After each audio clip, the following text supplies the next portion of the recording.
In this video we're going to be looking at the blue hour, taking our photos in Manchester and of course Salford Quays.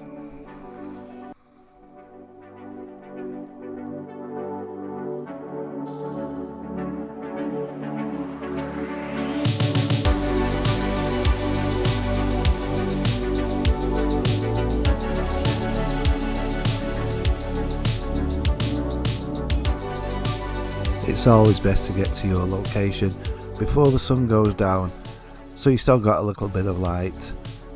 Get yourself set up, check the settings, and then it's just waiting. But remember, safety first. Always be aware of your surroundings. Take a friend with you. It's better to be safe than sorry. You're going to always want your camera on a tripod for longer shutter speeds. The settings I tend to use are ISO 100, the f-stop between f8 and f16, and of course the shutter speed, well, that depends on the light around you. Remember, always try and focus in and look at the brighter spots in the image and take your shutter speed from there.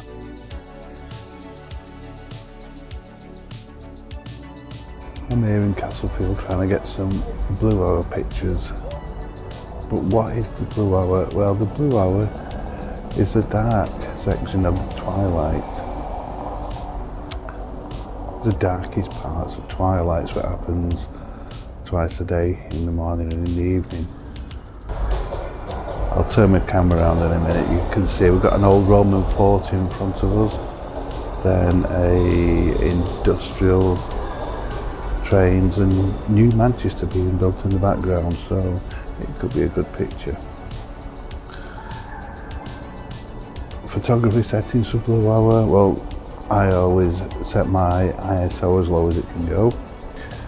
The f-stop is always between f8 and f16, and the shutter speed really does depend on the light you've got. You're going to have to increase it as it goes darker.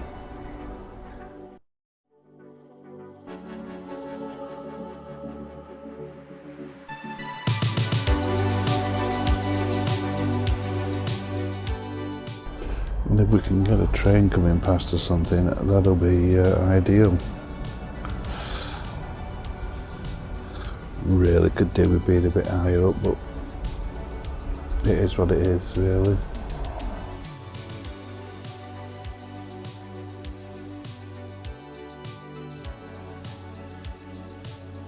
Now we're in Deansgate Square in Manchester.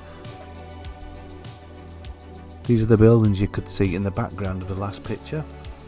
Just checking our settings, and off we go.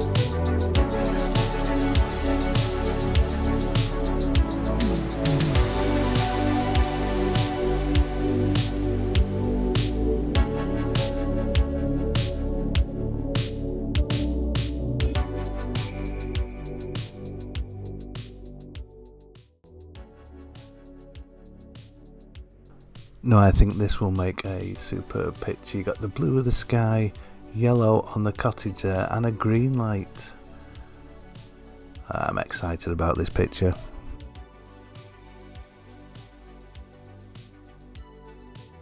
Just check the settings and off we go.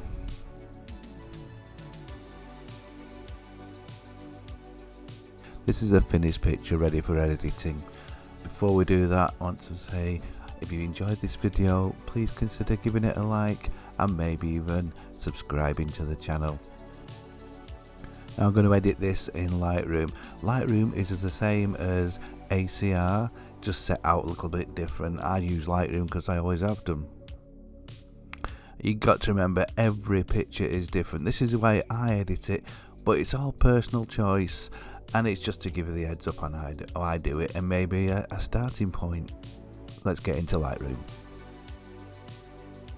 So here we are in Lightroom. The first thing we're going to do is ensure that the camera profile is checked and the remove chromatic aberration is checked as well. I always do this. It does it automatically. I just like to check. What I do next is look at the exposure and the contrast, and it actually looks okay in this, so we'll go up to the top to the temperature and we'll adjust that, and we'll move that to the left to around the 4050 mark. That's more or less it. And so after that, the next thing is the tint. I'll usually just increase this just a little bit to around +10. And then it's the highlights and the shadows. Now with this, I always take the highlights down 100 and the shadows up 100. Then from there, I'm going to increase the whites and just to like the look of it. Keep going up.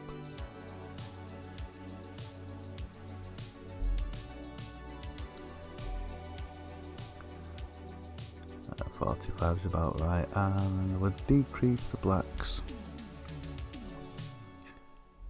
It's about -8, I think, and it's just till you personally like the picture. It is your photo. I think the clarity up a little bit, around 33, and so we go from there. And then we're going to increase the vibrance and the saturation. Nothing too much here, just a little touch until we're happy with it. As it is a blue hour photo, we're going to emphasize the blue using the hue sliders and the saturation sliders. So on the hue sliders, we're going to go for the aqua, increase on that,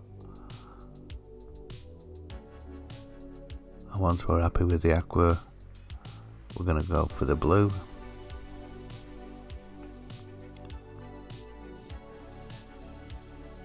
There we go, it's just to your personal taste again, like I keep saying. And we'll go to the saturation, again the aqua and the blue, but we won't be increasing this one quite as much.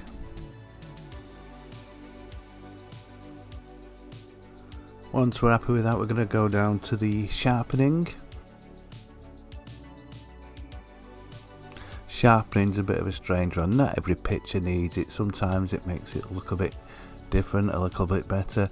It really is a thing from picture to picture. No set rules at all. But I'm just going to increase it here and a little bit of masking. Masking just really controls where the sharpening effect is applied on your picture. Well, that's it for the editing in Lightroom. What we're going to do is tidy up the picture. You can see there's lots of geese and duck droppings all over and a bit of litter, so we're going to put it into Photoshop.